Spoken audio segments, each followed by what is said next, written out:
Let me take you straight to the part where the world cracked open under my feet. It was a Thursday evening, late spring, warm enough that the air smelled like honeysuckle and lies. I got home early from a client meeting that got canceled, took a side road home just to enjoy the breeze, and there it was, my wife's car parked 2 blocks from our house, tucked behind a Dunkin'. I know that beat-up Honda Civic like I know the feel of my own damn heartbeat. Curiosity didn't just kill cats, it murders husbands, too. I parked, got out, and walked toward the back of the lot. I figured maybe she was getting coffee, but then I saw him.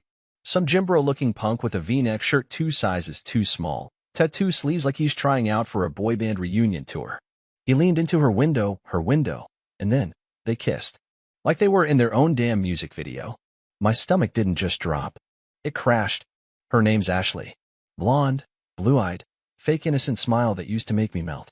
That smile conned me into a mortgage, 2 dogs, and a lifetime plan.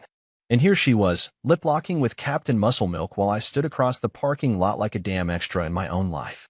I didn't confront her, not yet. I just stood there, jaw tight, watching. Something about it felt surreal. Like I'd walked into a scene from someone else's dirty little story. She didn't see me. That made it worse. She wasn't even hiding it well.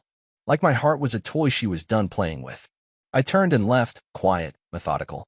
I went home, sat at the kitchen table. The dogs wagged their tails like nothing had happened. I poured a whiskey, then another. My mind was racing, trying to piece together all the weird signs I'd ignored. The extra long yoga sessions, the sudden obsession with makeup again, the way she never let her phone out of her sight. She'd been screwing around, and I was too damn loyal to see it. But here's where the real mindbender begins. This cheating scandal? It was just the fuse. The real explosion came from her sister. A week before, I saw Ashley making out in the parking lot. Her younger sister, Tiffany, 24, chaos in human form, prank called my boss. Yep. She thought it'd be funny to pretend she was a client and tell him I was dealing drugs from the office. Swore it was a joke. That joke got me fired. I found out later from a friend in HR. Sorry, man. The call sounded serious. You know the company's zero tolerance. Tiffany never apologized. Ashley brushed it off like it was some silly mistake. Said, she's young. Don't be so dramatic. Dramatic. I lose my job and I'm dramatic. She's tongue wrestling a discount Calvin Klein model and I'm overreacting. Fast forward 3 weeks. I land a better job, triple the pay, company car, full executive benefits. I claw my way back like a cornered wolf. Ashley's attitude suddenly shifts. Starts cooking again, wearing lingerie to bed, calling me baby like she's auditioning for Wife of the Year. And then the real kicker, her entire family starts reaching out. Her mom, her cousin Rachel, even Tiffany the fire starter. All with, hey, heard you got a new job.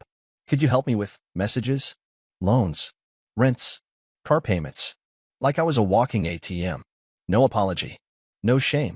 I didn't respond. Not yet. Instead, I smiled. And I mailed out empty envelopes to all of them. Every last leech. Inside was a single note. Check your mailboxes. This is what you've earned. When they opened them and saw nothing but silence, their faces turned pale. My phone blew up like a New Year's fireworks finale. Ashley screamed at me for embarrassing her family. Said I was cruel. Called me a psycho. Said I didn't know how to forgive. Forgive? She cheated. Her sister wrecked my career. And her family tried to profit off my comeback? And I'm the villain? That night, I slept in the guest room. Locked the door. The dogs came with me. Even they seemed to know who the traitor was. This wasn't just about betrayal. It was about disrespect on a nuclear level. And I was done being the nice guy with a broken heart. From here on, it was war. Silent. Tactical. Cold-blooded. And you better believe. This was only the beginning. The next morning, I didn't speak to her. Just got dressed, made my coffee, fed the dogs, and left. Her voice trailed behind me, fake soft, like nothing had happened. Babe, you're seriously mad over mail? I didn't answer. I didn't even blink in her direction. The silence was my weapon now. That day, I walked into my new office like I owned the building. Not because I was cocky, but because I'd earned it. Fought for it. Crawled out of the pit Tiffany threw me into. Meanwhile, Ashley was sitting at home in a robe pretending her world hadn't just been split wide open. When I came back that night, she was sitting on the couch with a glass of wine and that manipulative smirk she wore when she was about to lie through her teeth. You've been weird lately, she said. Are you going to tell me what's wrong? Or are you just going to keep sulking like a child? I sat across from her, took a breath, and let the words fall with precision. I saw you. Last week. Kissing some clown in a parking lot behind Dunkin'. Her face didn't move. She didn't blink. Didn't gasp. She didn't even pretend to be caught. That's when I knew she wasn't sorry. She wasn't shocked. She was just calculating. Oh, she said, sipping her wine. That. My marriage, my loyalty, the years I gave her, that's what it boiled down to. I didn't rage. I didn't throw anything. I just stared, because her reaction was uglier than any curse I could have screamed. You've been distant, she added, shrugging. What did you expect? You never talk anymore. You're always stressed. Always at work. I needed attention. I laughed. I couldn't help it. That bitter, hollow laugh that comes out when reality is too insane to cry over. Needed attention? So you jumped on the first musclehead that smiled at you. Don't turn this around on me, she said, voice rising. You lost your job because my sister played a stupid prank, and instead of fixing things, you sulked for weeks. It was pathetic. She said it like it was my fault I got fired. Like I wasn't the one keeping everything afloat while she played spa queen and went on pretend errands to go grind with Jim Kin. And now that you've got your shiny new job, you think you're hot sh*t, she went on. Sending my family blank letters like you're some mafia boss. It's embarrassing. I stood up, slow and calm. Embarrassing, I said. You think that's embarrassing? Wait till your family finds out exactly how you've been spending your afternoons. Maybe I'll send that in the mail.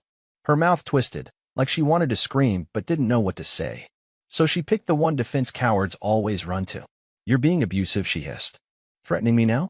Wow. Real mature. I turned and walked upstairs.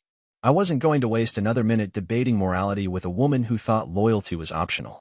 That night, she didn't come to bed. Or maybe she did, I wouldn't know. I locked my door again. The following day, I dropped by the gym she supposedly worked out at. Talked to the manager. Flashed a smile and asked if Ashley was in. She doesn't work out here, he said. She used to come in with this guy named Blake, but we haven't seen her in about a week. Blake. I didn't ask for more. Didn't need to. I had what I came for. Back at home, I found her scrolling through Instagram like nothing happened. Posting throwbacks of us from 2 years ago with cheesy captions like, so grateful for the love of my life, 2 arts. If that wasn't proof of how fake she was, I don't know what is. I sat down across from her, laid my phone on the table, opened a video I'd pulled from the Dunkin' security cam, got it through a friend who owed me a favor. Her and Blake. Clear as day. I pressed play. She looked up. Eyes narrowed. Is that supposed to scare me? She said. You went behind my back and filmed me? That's creepy. Not clever. No guilt. No regret. Just venom. I leaned in, calm as ever. You're right, I said. You're not scared. But you should be. Because you don't even know what's coming next. And I meant it. The war had just started. The next move wasn't rage. It wasn't yelling or throwing her crap out on the lawn like some soap opera meltdown. That would be giving her too much of a show. No, I went surgical. I called my lawyer the next morning. A quiet man named Gerald who looked like he'd rather be fishing than fighting divorces, but don't let the cardigan fool you. He was brutal in court. I told him everything. The cheating, the prank that cost me my job, the mail stunt, all of it. He didn't flinch. Get your documents in order, he said. Start separating finances. And don't tell her anything. The less she knows, the harder she hits the wall when it comes. So I started moving pieces silently. Opened a separate account. Transferred my direct deposit. Canceled the joint credit card and replaced it with my own. Bought a storage unit. Began slowly moving out what was mine: tools, personal records, collectibles, my late dad's watch. She didn't even notice. Too busy texting on the couch with her face glued to her phone like a zombie. I made sure she saw exactly what she wanted to see: a husband sulking, still stuck in pain, clinging to the idea of working things out. I played that part so well she actually started trying to flip the script. She started cooking again, wearing makeup in the mornings, leaving flirty notes by the coffee machine like she was some rom-com wife who just wanted to make things right. I've been thinking about us, she said one night, sliding in beside me in bed like the last few weeks hadn't happened. I know we've both made mistakes. We both made mistakes. It always comes back to that, doesn't it? Level the playing field. Pretend cheating is the same as being too tired to talk after a 12-hour shift. She tried to kiss me. I turned my face. Still mad, she whispered, breath sweet with cheap wine. No, I said calmly, just tired. That line? It worked like a charm. She thought it meant I was finally folding, that the storm had passed. What it really meant, I was done playing checkers. This was chess. A week later, I was ready. The divorce papers were prepped, waiting on my signature. I just needed one last piece, proof that Blake wasn't just a one-off. I wanted full control, no room for arguments. So I did something I never thought I'd do. I asked Tiffany for help. The same demon child that got me fired. She was the kind of person who thrived on chaos, and I knew if I could spin it right, she'd bite. I called her, calm and cold. Look, I said, I know you hate me. I know you think I'm some arrogant jerk. But you also hate Ashley, admit it. She treats you like a brat. She talks crap behind your back, and you know it. There was a pause. Then, yeah. So? I just need you to tell me who Blake is. That's all. She laughed. That guy? He's a stripper. I blinked. What? Yeah, she said. He works at that cheesy girls' night out place downtown. Blake the Breaker or something. Real name's Trent. She met him on a bachelorette party. I almost dropped the phone. Of course. Of course she'd cheat on me with a half-naked man who grinds for tips under a disco ball. It was so it hurt. Thanks, I said, and hung up. I didn't tell Gerald right away. First, I wanted one final act. Not revenge, just balance. That weekend, we had dinner with her family. They invited me, thinking I was back to being their good little golden goose. Her mom smiled too wide. Her dad gave me a patronizing nod like I should be grateful to be accepted again. Tiffany was there too, smirking the whole time like she was watching a movie only she knew the twist to. Ashley held my hand under the table like nothing was broken. Tell them about the new bonus, she said, eyes gleaming. I smiled. Better than a bonus, I said. I've got something even more exciting. They leaned in. I pulled a thick envelope from my coat, slid it across the table. Open it. Ashley looked confused. Her mom snatched it first. Tore it open. Divorce papers. Her dad's face turned red. Her mom gasped. Ashley froze. Then I said the words that had been dancing in my head for weeks. Check your mailboxes. Every single one of them. Silent. Pale. Like someone just cut the lights on their little dinner party dream. Ashley stood up, shaking. You're ending this? Over a stripper? I shrugged. No. I'm ending it because you never loved me. You loved what I gave you. Now you get nothing. Then I walked out. Calm. Steady. For the first time in years, I wasn't angry. I was free. And she? She finally saw who she'd really been married to. I didn't look back as I left that house. Not once. Their voices followed me to the door, shouts, sputters, the sound of Ashley flipping into full meltdown mode. I caught one last thing before I stepped out into the cool night air. You'll regret this, Jason. You think you're the good guy? You're just a bitter, boring loser. Funny thing was, she was half right. I was bitter. I was done playing the good guy. But a loser? Nah. Losers don't walk out of hell with their head held high. The next few days were quiet. Not peaceful quiet, like the part in a storm when the air gets heavy and you know lightning's about to strike. Ashley tried calling, texting, voice notes. I didn't block her. I wanted her to see that I was choosing silence, that she wasn't even worth a reaction. By the fourth day, her messages changed tone. The fake regret turned into threats. She'd expose me to my new employer, tell everyone I was abusive, controlling, unstable. She didn't get it. None of that worked anymore. Her words were just empty furniture in a house I'd already burned down. I showed Gerald the messages. He smiled like a shark. She's digging her own grave. Just let her keep texting. A week later, Ashley showed up at my job, unannounced, wearing that fake, innocent face that used to mean something once. She brought cookies. Can you believe that? Cookies. Like that was gonna rewrite the past. Just wanted to say sorry, she said to my assistant, loud enough for the office to hear. Jason's had such a hard time lately. I thought maybe we could talk like adults. My assistant, bless her, said, you can leave them at the front desk. Ashley smiled, but I saw her jaw clench. She left the cookies. I threw them in the trash. That night, I got a call from Blake, of all people. Or rather, Trent, the stripper. Apparently, Ashley had told him I'd attacked her emotionally and tried to ruin her life. He wanted to clear the air, as if he was some neutral party. You know, she said you were abusive, man. That she stayed with me because she felt scared at home. I didn't respond right away. I just sat on the edge of my bed, phone pressed to my ear, thinking about how deep the rot really went. You believe her? I asked. Long pause. Not really. She said the same thing about me to her mom last week. Said I was controlling and broke. So yeah, I'm out. Click. Even Blake, stripper by night, homewrecker by day, figured out what I hadn't seen for years. Ashley was a scoundrel. A manipulator with just enough charm to make you think you were the crazy one. And the moment she couldn't benefit from you anymore, she'd flip the story, paint you as the villain, and move on to her next savior. The final blow came when she tried to drain our joint savings. She didn't know I'd already locked it down, moved the bulk of it out weeks ago. When the transaction failed, I got the alert, and within an hour, Gerald filed an injunction. She showed up that night, screaming in the driveway like a banshee in leggings. "You stole my money," she shrieked. "Our money," I corrected, calm as stone. "And you don't get a cent without a judge's signature now." She threw her phone at my truck. It bounced off the hood and hit the pavement. Shattered.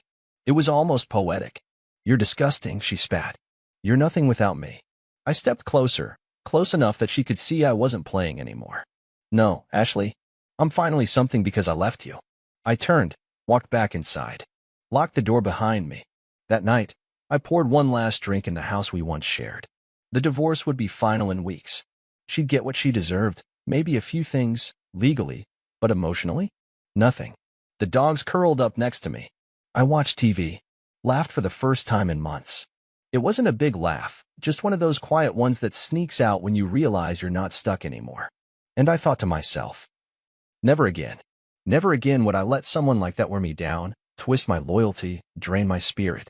I'd been too patient, too trusting. That version of me? Dead. This version? Cold. Clear-eyed. Focused. She took my peace, so I gave her silence. She played her games, and I handed her nothing. And the next man she tried to fool? God help him. Because she might fool him with those eyes, that voice, those sweet, poison lies. But the truth always shows up eventually. Usually right behind a parked car at a Dunkin'. About 2 months passed. I'd moved into a loft closer to the city, minimalist, clean, mine. No fake succulents, no glittered throw pillows, no scented candles trying to cover up a rotten life.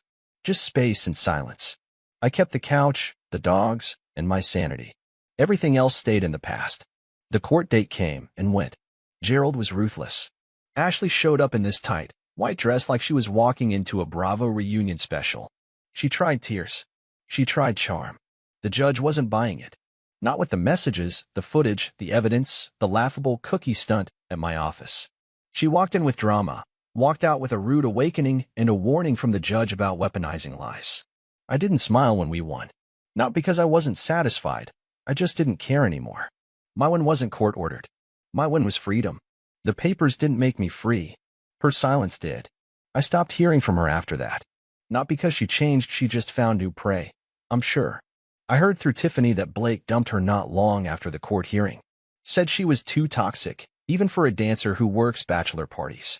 That line made me laugh hard, probably harder than anything had in years. But here's the twist in this whole story, and it hit me when I least expected it. I got a call from my old boss. The one whose phone got lit up by Tiffany's prank. He wanted to talk. We met at this rooftop bar downtown. He apologized genuinely. Said it was wrong the way they let me go, how quick they were to assume the worst without asking questions. Apparently, the call Tiffany made wasn't just a prank, it had legal consequences. She'd impersonated someone, and it came back around in an investigation. Company policy got revised because of it. Then he offered me a job. More money. More freedom. Remote flexibility. Better title. He called it a second chance. I called it karma. So I took it. And that's when the vultures came circling again. Ashley's mother called first. She left a message, her voice syrupy fake. "Jason, we heard about the new job. That's really great. I know things with Ash were rough, but maybe now we can all just move forward, huh?" Then her dad. Then her uncle. Then Tiffany. Tiffany. That little devil had the nerve to text me like nothing ever happened. "Hey, big shot. Guess you're back on top. So proud. Got any spare change for your favorite troublemaker?" Face with tears of joy. I didn't respond. Instead, I did something better. I bought envelopes. Good, heavy stock ones, the kind people only use for weddings or legal notices. Then I typed a note, printed a copy for each of them. It read, "Thank you for your interest in my success. Your request has been processed. Please check your mailbox." Inside each envelope, I included a fake check, Just a blank piece of paper with a cartoon drawing of a hand flipping the bird. I mailed every single one. First class. Tracked. The fallout was glorious. Tiffany posted on her story, screaming about how some people got no sense of humor. Her mom called me cruel. Her dad left a voicemail calling me unstable. I didn't care. They were finally feeling the sting they'd spent years dealing out like party favors. Ashley didn't call, but I knew she got hers. Knew because she texted a single emoji, skull and crossbones. Perfect. Now, I don't waste time thinking about her. I work. I lift. I hang out with real people. I date when I feel like it, but no one serious. Not yet. Trust takes time, and mine was shattered once. I won't rebuild it for just anyone. Sometimes, I catch myself watching the dogs nap in the corner and wonder how close I was to staying stuck. One more lie I let slide. One more dinner pretending to laugh. One more week pretending I wasn't breaking and I'd still be there. In that house. With that snake. But I got out. And if you're reading this, and you're in it, trapped with someone who twists your loyalty, mocks your worth, drains your soul, listen to me. Get out. Not tomorrow. Not when it's convenient. Not after you. Just try one more time. Now. Because people like Ashley don't love you. They love what you give them. And when you've got nothing left, they'll blame you for the void they dug with their own hands. But once you walk away, they crumble. And you? You rise. It was a Thursday when I ran into her again. I was walking through the farmer's market near the waterfront. Just needed tomatoes. I wasn't looking to step back into hell. But there she was at Ashley, standing by the flower stall, pretending to admire sunflowers like she hadn't ripped out every living thing in my life and left the roots burning. She looked the same on the outside, tight jeans, fake tan, that same smug posture like the world owed her a standing ovation. But there was a difference. You could see it in her eyes. That sparkle she used to weaponize was gone. It was like someone had turned the dimmer switch all the way down. She saw me before I could turn away.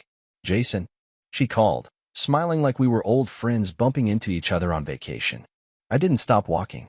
Just nodded once, polite, cold. But she followed. Of course she did. Hey, wait, just a second. I just want to talk. I stopped, mostly because I didn't want her tailing me like some needy ghost through a crowd of innocent people.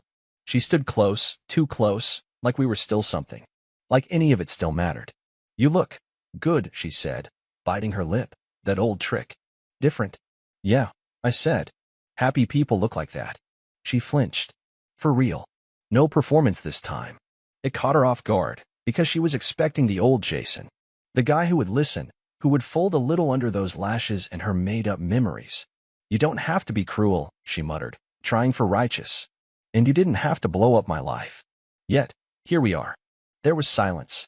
The crowd buzzed around us, kids with cotton candy, old couples buying jam, a violinist playing some movie theme off in the distance. And we stood there in the middle of it, like two ghosts who didn't realize they were dead. I've been going to therapy, she said, as if that was her trump card. I gave a single dry laugh. Did you go before or after the stripper? Her mouth opened, closed. No words came out. Good. I don't need anything from you, Ashley. Not closure. Not clarity.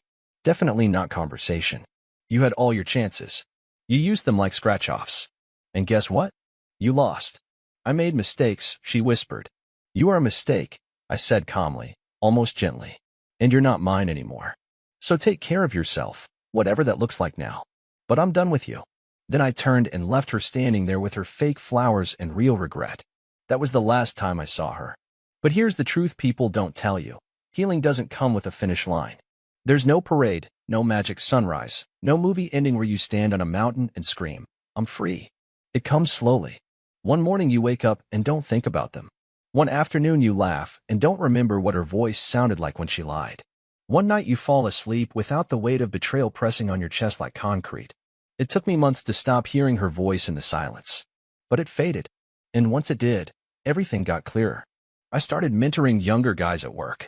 Smart kids, hungry, hopeful, still too trusting. I saw pieces of myself in them. So I told them what no one told me. Never confuse loyalty with self-sacrifice. If you give everything and get back lies, that's not love. It's abuse with pretty packaging. One of them, a guy named Ryan, was going through a breakup with a woman who sounded a lot like Ashley. He told me he didn't know if he should leave. I said, imagine she treated your little brother the way she's treating you. What would you tell him? He blinked, then nodded. The next day, he moved out. Sometimes, justice isn't loud. Sometimes, it's just peace. It's the quiet you earn after surviving noise you didn't deserve. I still have the fake checks I mailed to Ashley's family. I keep one in my drawer. Not as a trophy. As a reminder. A reminder that you can walk through fire. You just have to stop trying to bring people with you who lit the match. So no, I don't hate her. But I'll never forget her. And I'll never let someone like her in again. It was a slow Sunday morning when the letter arrived. No name on the envelope. Just my address, typed, no handwriting. Heavy paper, expensive feel. One of those envelopes people use for wedding invitations or lawsuits, nothing in between. I opened it at the kitchen table, coffee in one hand, dog snoring at my feet. Inside was a single sheet of paper. Typed, centered, no signature, just one sentence. I made a mistake letting you go. No return address. No explanation. But I didn't need one. I knew that voice, even in black ink. Ashley. The last, desperate move in her playbook. Silent, mysterious regret. Hoping curiosity would hook me back in. That I'd chase her for answers, fall back into the story, give her another chance to rewrite history. I folded the paper in half and dropped it into the trash without a word. She hadn't let me go. She threw me away. And now that her new life didn't pan out the way she planned, she wanted to reach back like I was some safety net waiting to catch her broken fall. That's the thing about people like her. They don't miss you. They miss what you did for them. The loyalty. The patience. The unpaid therapy sessions masked as late-night talks. The emotional bailouts. The comfort of knowing someone would always be there, no matter how bad they messed up. And when you finally aren't there, that's when they panic. But panic isn't love. Regret isn't an apology. And a line on a page isn't healing. I didn't tell anyone about the letter. Didn't brag. Didn't rage. I just sat with it. Let it pass through me like a cold wind. And then I went on with my day. That was the win. Not caring. Not reacting. Living. A few weeks later, I took a short trip to Colorado. Nothing fancy, just time to breathe, hike, reconnect with the world outside four walls and a desk. I met people who didn't know my name, didn't know my past. It felt clean. Like my life had finally been rinsed of her residue. One night, around a fire pit, someone asked me what my worst breakup was. I thought for a second, then answered honestly. The kind where you don't just lose the person, you lose who you were with them. And then you realize, after everything burns down, that's the best damn thing that could have happened. They nodded. No judgment. Just understanding. No one needed the details. The pain spoke its own language. When I got back home, my house felt different. Lighter. Not just the air me. I looked around and saw my life again. Not the wreckage. Not the aftermath. The rebuild. You know, the funny thing about surviving betrayal is that people assume you'll carry the bitterness forever. That you'll become closed off, cold, hard to reach. But if you do it right, if you really heal, you don't become bitter. You become precise. You learn who gets your time, who earns your softness, who deserves your loyalty. You don't become a wall. You become a lock. And only the right key gets through. Ashley's family never reached out again after the mailbox stunt. I think they finally realized I wasn't playing the role anymore. Not the ATM. Not the pushover. Not the fool. Tiffany, though. She sent me one last DM months later. You really think you're better than us now? I didn't reply, but I thought about it. Better? No. Just free. And freedom, real freedom, isn't loud or flashy or angry. It's peace. It's walking through your house without flinching. It's laughing and not remembering the sound of manipulation. It's waking up and feeling like you're home, because you're you again. So no, I don't hate Ashley. But I don't miss her. I don't wonder. I don't ache. I remember. And that's enough. Let her play her games with someone new. Let her spin her web. Let her chase the next fix. I'm done playing. I've already won. ChatGPT Powie Edziel.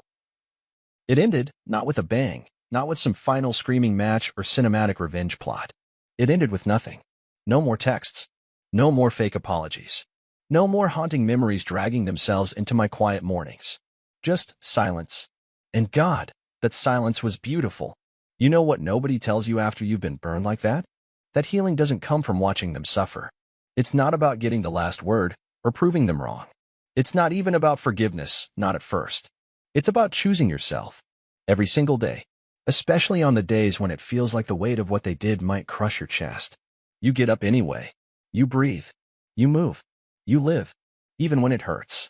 Especially when it hurts. I started doing small things for myself again. Cooking real meals. Not the frozen dinners I ate while sitting in the wreckage of what she left behind.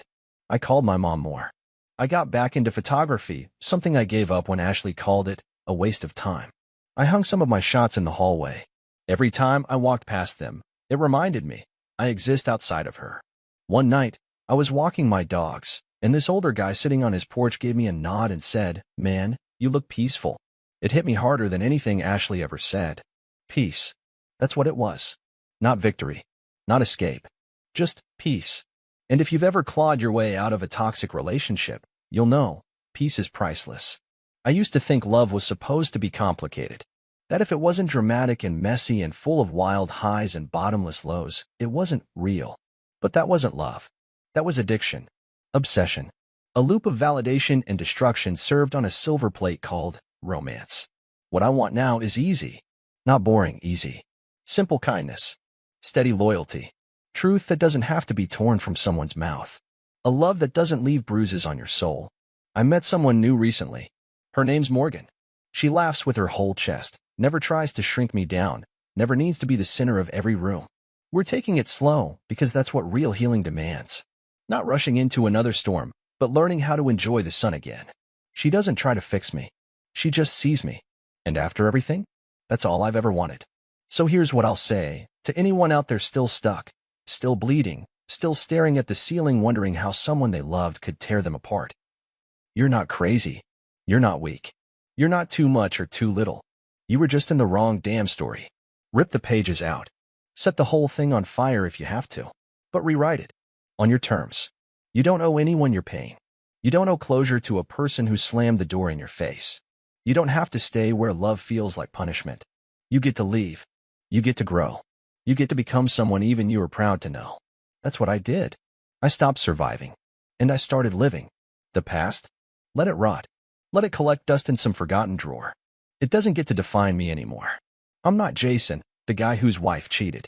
I'm Jason, the guy who walked through fire and didn't just make it out. I came out carrying the match, smiling. And I will never, ever, be that man she broke again.